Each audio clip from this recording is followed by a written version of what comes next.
Welcome to Radio Davos, the podcast from the World Economic Forum that looks at the biggest challenges and how we might solve them. On this World Economic Forum Podcast Club special, we hear from a new podcast dedicated to climate change. It's called Zero, and we speak to the Bloomberg journalist who's created it. Most of the times, the things that I find interesting are between this gap where a small group of people know something that is very important and very interesting, and a large group of people don't know, and I try and bridge that gap. Akshat Rathi, host of Zero, talks us through some of the interviews he's conducted with policymakers, politicians and investors, people like Bill Gates. When people say the Earth is finite, I don't actually know what they mean. We can grow enough food, the water's not disappearing, the minerals are not disappearing. It's not a Malthusian situation. Canadian Prime Minister Justin Trudeau. When do you think emissions will actually start falling?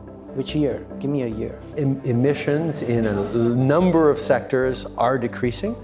And yes, you caught me. We still produce oil and gas in this country. Aren't you clever, Akshat? Akshat Rathi tells us how he makes a podcast on the vast and complex issue of climate change that focuses on ways we can get to zero emissions.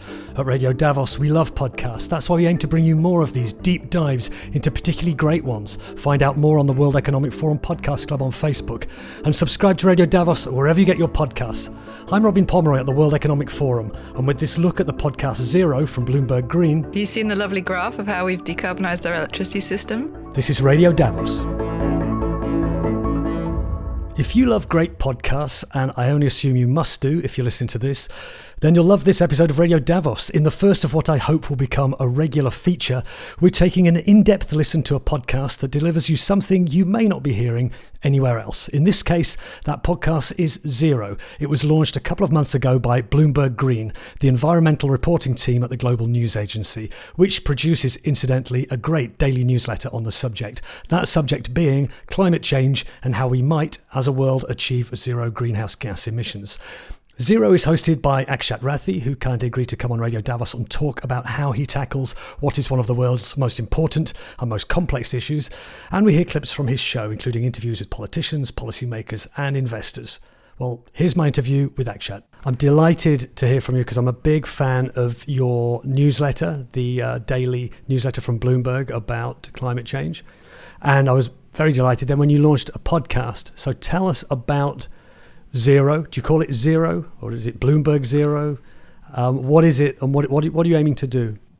Yeah, it is called Zero, and it's by Bloomberg Green. And we're trying to build something that will essentially bring decision makers and people who influence the place where the world is going on emissions, on energy, on politics tied to climate change, and have conversations so that people are able to grasp the complexity and the nuance of what is a very fast-changing world because of climate change, but a fast-changing world in all other forms as we try and tackle climate change. So you're looking for kind of explanation of a complex issue. Are you also looking for solutions? It is very much a solutions-focused podcast. We can talk about the problems, we will talk about the problems, and they are growing in size, scope, intensity, geographic reach. But we've been talking about problems for quite some time, and that hasn't yet led to the kind of solutions we need. Finally, though, because of the Paris Agreement and the forces that have shaped our economic future, those solutions are starting to be deployed and at scale. And so the goal is to try and understand what are the bottlenecks, what are the major levers that business people and politicians and everyday people can pull to help scale these solutions faster, because without that, we're not going to be able to match the solutions with the problem. So I wonder how you go about creating a podcast like this, because you could look at it from so many angles, from the science to the kind of political side, the technologies. From the few episodes you've already put out, you've broken it down into, okay, this one is about, for example, policy. Is that how did you even start kind of constructing this? This is true of all things I do, not just the podcast. Ever since I left university after a PhD, I have tried to tell stories that I find interesting. And most of the times, the things that I find interesting are between this gap where a small group of people know something that is very important and very interesting. And a large group of people don't know that thing that is very important, very interesting. And I try and bridge that gap, because most of the time those people have the expertise, but they don't always have the ability to tell the wider world that this is very important and this is very interesting. And I try and bridge that gap. Now, in climate, it's especially true because it touches almost everything that we do on a day-to-day basis. That might be at an individual level or at a community level or national or international. And breaking it down in those ways has been the way in which we've gone about building each of the episode. So your first episode, we might as well start there, was very much about policy. But was that a deliberate thing? Is policy kind of at the heart of getting action against climate change? It's a good point. I mean, we could have started many places. Policy was a natural place to start because it is the biggest lever that can be pulled. And all people have a say in it because people have the ability to vote in the political leaders that will create policy. So yes, it was a deliberate choice in trying to go bigger, broader, and provide people with a high-level understanding of how to put a framework around creating climate solutions. Okay, so let's hear from Bryony Worthington. Remind us what part she plays in this whole story. So Bryony Worthington is a member of the House of Lords, and she was one of the authors of the Climate Change Act. I think we can hear some of that. Now, one thing that many people will find surprising is that the UK has cut the most emissions among rich countries in the world. Its emissions have declined 40% since 1990. Yeah, you've seen the lovely graph of how we've decarbonised our electricity system faster than any country on the planet. It's brilliant. Yeah. Now, how much of that is because of the Climate Change Act? Oh, well, yeah. The Climate Change Act is a long-term thing. And that decarbonisation was already underway. And that's an interesting story in itself because in the late 90s, actually early 90s, you were starting to see privatisation of the electricity sector, which was putting enormous pressure on the nuclear industry. And so they lobbied very effectively for a support mechanism that would mean they could still compete in an open market. And it was called the non-fossil fuel obligation. And that was widened from beyond nuclear into all clean. And that gave a market in wind. And that piece of policy really kickstarted a massive industry that's now, at the gigawatt scale through successive policies. And that was helped by the European Union passing renewables targets, legally binding renewables targets on all member states. And the Climate Change Act provided a good framework, but I couldn't say hand on heart it wouldn't have happened without the Climate Change Act. What the Climate Change Act where I think that comes into its own is ensuring that this is not just about one sector, but it's about all sectors, and we don't just stop at one. One thing we shouldn't discount is the soft effect. And I've seen this sort of firsthand, really. A project that was being discussed by a power company was coming in with the economics of it. It was a clean energy project, a hydro project. The economics were marginal, but in the deck that they used to come to a conclusion on whether to invest, they had a slide on the Climate Change Act. And really the message was, all things being equal, given the Climate Change Act, clean power is going to have a premium in the future. So that helped tip in favour of the project. So it's had a transformative effect of the direction of travel is clear, and it's legally backed. So there's no doubting that that's going to be in place with all the political backing that it has. We've seen similar acts being passed in New Zealand, in Sweden, in France. Just last week, Australia's new climate legislation was passed. It's not as comprehensive as the UK's, but it's at least set a target that the country is now legally bound to meet. What have they taken on board?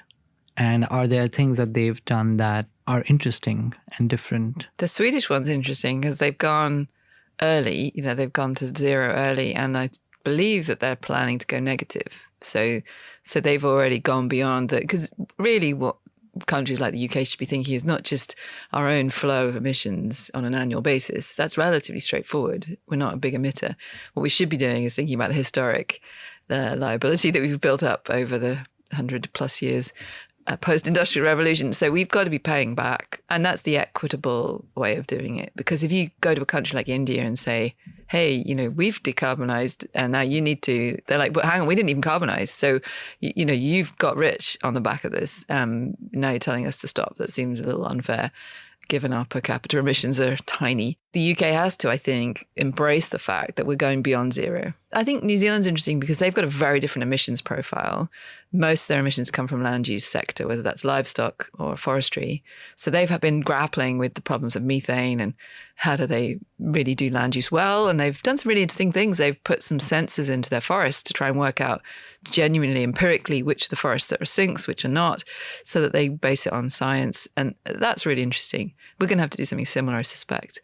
The land use and land use change parts of the budgets are a little fuzzy, and they're used by countries because they're not very precise. So that's going to have to get a lot more fine-tuned, and New Zealand's probably at the forefront of that. Knowing what you know now, is there a generalizable formula that you would apply for a climate act that any country could pass? I think there are some features that so one is try to make it a technology agnostic framework, because the minute you get into picking winners at that level, you get into fights. And so everyone's got their favorite idea of what the solution is going to be. So try and keep out of that and put in a framework that's truly just about the outcome, not the means. I think probably the other thing I learned was that ambition and flexibility are correlated. So if you put a lot of ambition into something, you need flexibility, and vice versa. So why we have 5-year budgets is it gives government 5 years to sort themselves out, not a single year. And that's why we could get 3 of them. It was a kind of trade-off. I wanted 9, but I got 3. And so, there are those flexibilities that make it possible for politicians or for civil servants to go, okay, we'll live with this. And that's an important thing to bear in mind when you're drafting. So that was Bryony Worthington from the UK House of Lords speaking on the Zero podcast. Let's turn away from policy for a moment and talk about business and investment.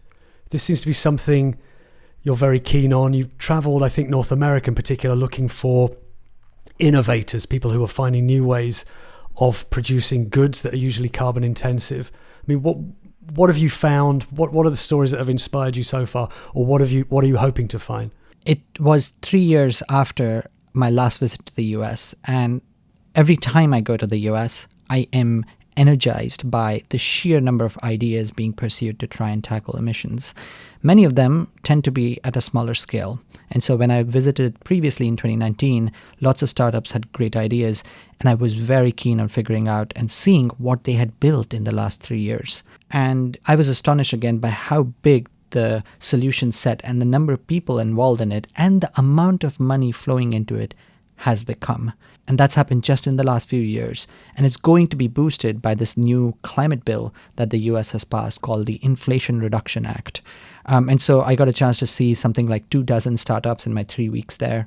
And you'll hear from Gabriel Kra, who's a venture capitalist who invests in many different startups, about why this is the right time to do so. The model of venture capital is to make many bets. Yes. Early on. Yes. Risky bets. Yes. Very few will succeed. Yes. And some of those that succeed virally will pay for the many, many failures that were funded. Yes. What succeeds, how much of that is luck? That's an interesting question. I don't think it is luck. I don't think that's the right word. Chance. No. It's almost like it's not the right concept. I'm having trouble with the word luck, and I'm wondering why am I having trouble with it? Because in the simplest formulation, luck does matter. It plays a role. But I'm thinking of some specific companies that I've had the privilege to be involved with. And you could say, oh, they got lucky there, but then you can sort of fall back like what I really did was I chose the right set of entrepreneurs. There's a company that's public now in our portfolio called QuantumScape, led by Jagdeep Singh. And I think QuantumScape is his 3rd or 4th successful venture, at least by financial metrics. QuantumScape still has a ways to go. But the original chemistry, the original idea for the battery was nothing about what they eventually are bringing to market now. It was a completely different set of physics principles that they were investigating. And then even the earliest iterations of the electrochemical battery that they started in on were very different from what they ended up with.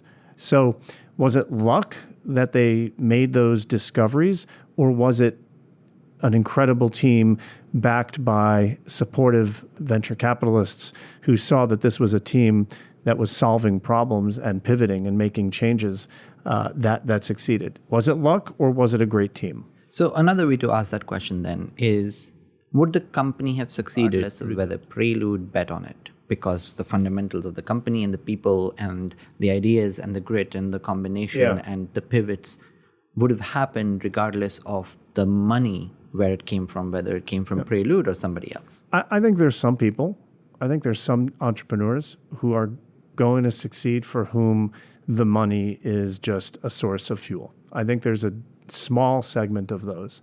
I think there's a much larger middle range that says, yes, they succeeded, and yes, they probably would have succeeded with whomever backed them, but those people, those investors, did something to help them out. I was involved in, and I'm sorry, I'm obviously going to use no names on these kind of descriptions. Sure. I held hands through 6 or 9 months with the CEO. We were on the phone multiple times per week trying to sort out what was going on in the company. I wasn't helping with the tech, let's be clear, and I had no helpful insights into that in the least, but I was working super closely with the CEO and the founding team to help sort of solve the problems or the challenges on the business side and on the investor side.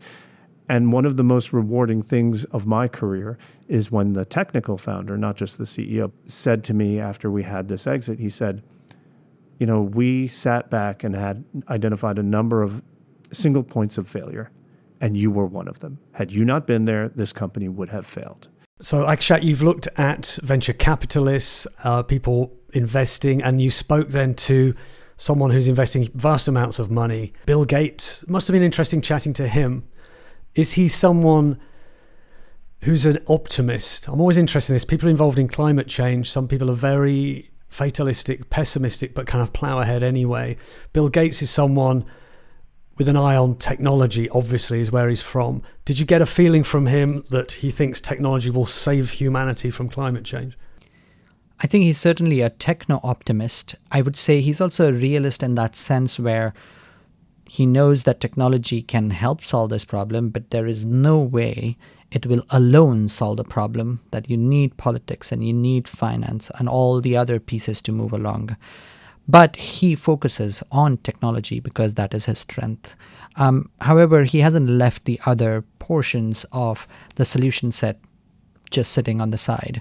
And so in our chat, we get into how he has built this organization which works on policy, which works on bringing in private players beyond just his own billions of dollars that he's accumulated, but from large corporations to spend money on things like green cement and green steel. And he's now very focused on helping startups build their first large-scale plant, which is the riskiest step you can take in terms of the financial commitment you have to make versus the success or failure that it might become. Let's hear techno-optimist Bill Gates.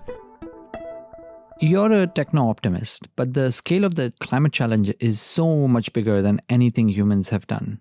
It requires the rebuilding of the physical economy so that it produces no emissions. You once told me when we spoke the last time that if we managed to do this, it would be a bigger achievement than winning the Second World War. But is technology the only innovation we need, or do we also need a social and political revolution alongside it? Well, I don't know what those words mean. We need more than technology because we have to have the political will. We're asking society to stop using really stuff that other than climate things, that coal plant would last longer and those jobs, and that, natural gas plant and that way of making cement. We're asking society to walk away from those. Of course, the more you walk away from, say, natural gas, the cheaper it'll be. It'll just be sitting there just as cheap as can be because you're trying to drive demand to zero. Anyone who says that will tell people to stop eating meat or stop wanting to have a nice house and will just basically change human desires, I think that that's too difficult. I mean, you can make a case for it, but I don't think it's realistic for that to play a absolutely central role. I mean, after all, the rich countries completely disappeared. That's only less than a third of emissions. If we all completely just weren't in the picture at all. And those 2/3 of emissions are pretty basic in terms of the calories and shelter and transport and goods being used. So the excesses of the rich country, even curbing those completely out of existence, is not a solution to this problem. It may feel Calvinistically appropriate, but I'm looking at what the world has to do to get to zero, not using climate as a moral crusade. But there are people who are getting louder about the idea of degrowth. They say it's a moral imperative for developing countries to grow so that they can meet their basic needs. And they argue that the planet is finite, which means developed countries have to rein in their excesses. Does capitalism as it exists today allow for such an outcome? I don't think it's realistic to say that people are utterly going to change their lifestyle because of concerns about climate. You can have like a cultural revolution where you're trying to throw everything up. You can create a North Korean type situation where the state's in control. Other than immense central authority to have people just obey, I think the collective action problem is just completely not solvable. And when people say the earth is finite, I don't actually know what they mean. We can grow enough food. The water's not disappearing. The minerals are not disappearing. It's not a Malthusian situation. In fact, other than the continent of Africa, we're actually in population decline. We reached so-called peak baby in the last decade. The only reason we have population growth is not that we have more babies, it's just that lifespans are longer.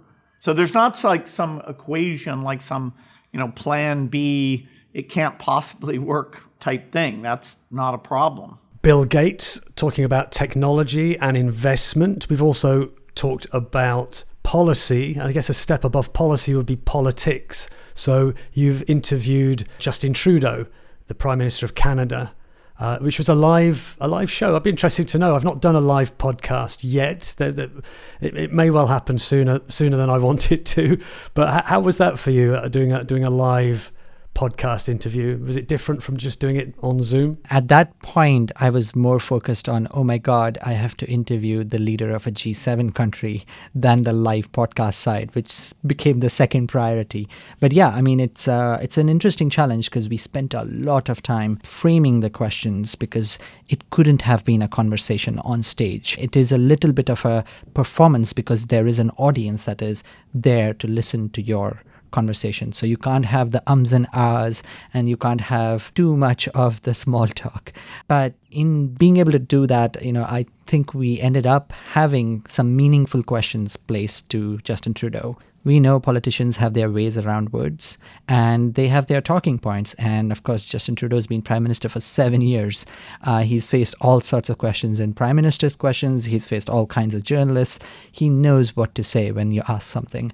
And so we had to ask him the same question in 3 different ways to try and get an answer on when will Canada peak its emissions, because it's yet to do so. I really enjoyed the experience. Huge credit to Justin Trudeau. He is the Prime Minister of a G7 country, but he is ready to take policy-level questions from an environmental journalist and do so for more than half an hour and hold himself with those answers, even if they weren't all to my satisfaction.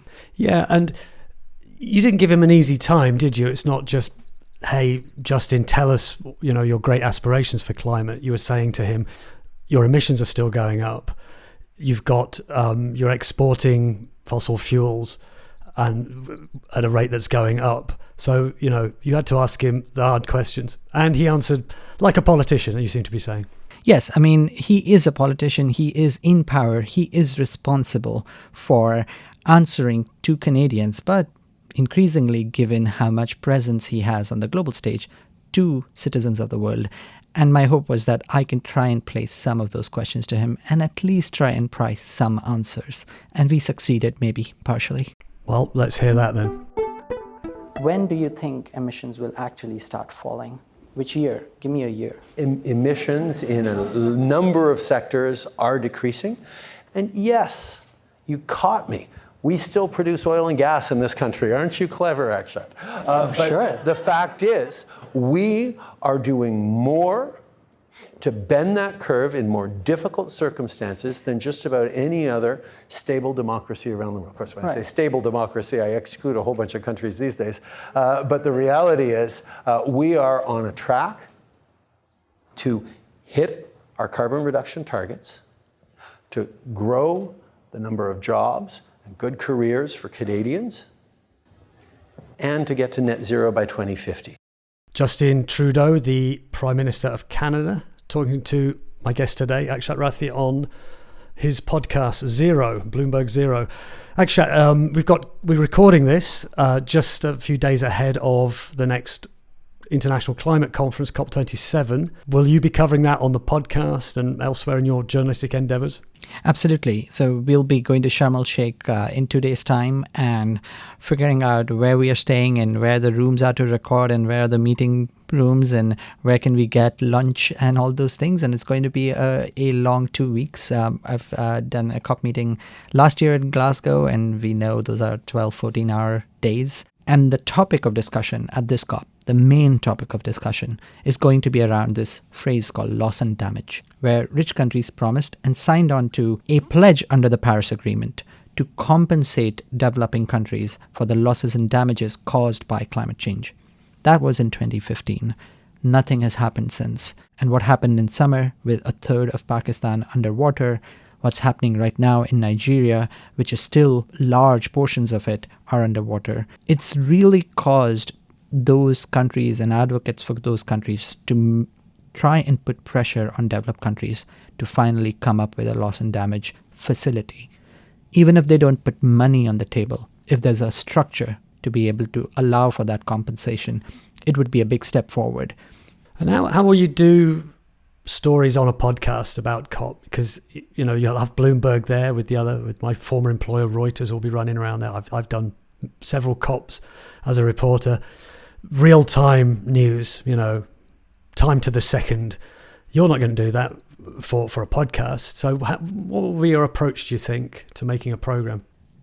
Absolutely. Podcasts are a very different form of being able to do journalism. So the goal is to try and bring people into the tent. We'll have a large presence in different reporters coming from different regions within the Bloomberg family onto Sharm el-Sheikh. And so the goal would be to do maybe 4 to 6 episodes from on the ground, publishing roughly on an alternative day basis, and have some of those journalists at the top bringing people inside the tent, giving them the gossip and the scene of what it is to be at such a meeting, and then go into and talk with a guest, an expert, somebody from Bangladesh or somebody from Barbados or somebody from the United States, which are all guests that we've lined up already. It's a place where everybody comes, and I'm hoping that we'd be able to give a wide variety of views and diverse opinions about where things are headed. So as the podcast progresses, do you have in your mind a dream guest? Who's the person you would most want to interview? Oh, it's very hard to say one person. But if I had to choose only one person, I guess I'd bring on David Attenborough to talk about his conversion from being a broadcaster to now, I think, being a campaigner.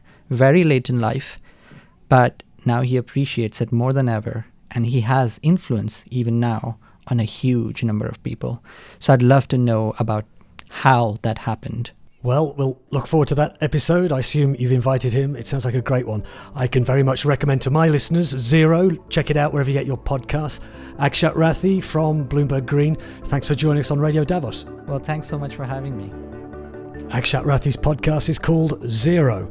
This podcast is called Radio Davos. If you liked it, could you please take a little moment to leave us a rating on your podcast app? It really helps us reach a wider audience. And if you love podcasts, please join the conversation on the World Economic Forum Podcast Club. Look for that on Facebook. This episode of Radio Davos was written and presented by me, Robin Pomeroy. Studio production was by Gareth Nolan. We'll be back next week, but for now, thanks to you for listening, and goodbye.